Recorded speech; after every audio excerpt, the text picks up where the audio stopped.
to reach things like herd immunity and get back to doing things that we have not been able to do for a long time.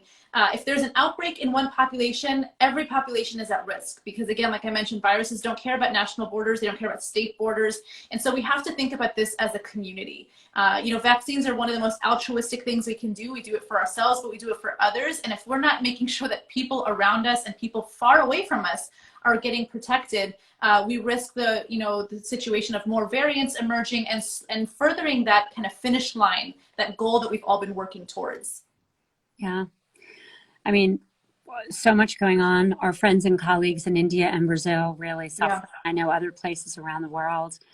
And here in some parts of the United States, there's too many vaccine appointments, too many vaccines, and then there are no vaccines, none in some countries. And so we are definitely, you and I were talking before I started my career in global health. I am not an expert the way you are, but we are a global community when it comes to this and so many other things.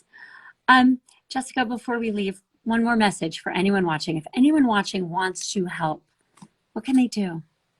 Yeah, so I would say two things. I would say at the earliest convenience and whichever vaccine is available to you, I would encourage you to get it because that brings us one step closer to ending this pandemic. I would also say that all of us can be part of the science communication work of elevating good information, elevating good and reliable data from expert sources, and also fighting against misinformation because we're really dealing with two outbreaks here. We're dealing with an outbreak with this really deadly virus and an outbreak of very confusing and misleading misinformation that's causing people to be gripped by fear and not make good choices. And so you can join me in that work by elevating this content and by being part of it, by supporting the work of research and science communicators. That's great. Well, thank you. Thank you so much. Thank you for joining us, for your work. I'm going to ask one more question that just came up because I think it might be something that has a false assumption in it. Someone just wrote, should obese people get a double dose because vaccines are less effective in obese people? I have not seen that come out as a recommendation. And again, we have to base all of this on data. People ask a lot of questions on, what does it mean for this population or what does it mean for, this kind of condition? Unless we have data to justify a certain, a dosage or a certain modification to the vaccine, we can't just make a claim like that. So I would say talk to your provider first.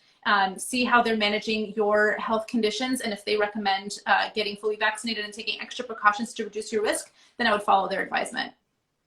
So we just got another question. It was to you and it was personal. Jessica, would you roll your kids in a vaccine study? Your kids are young.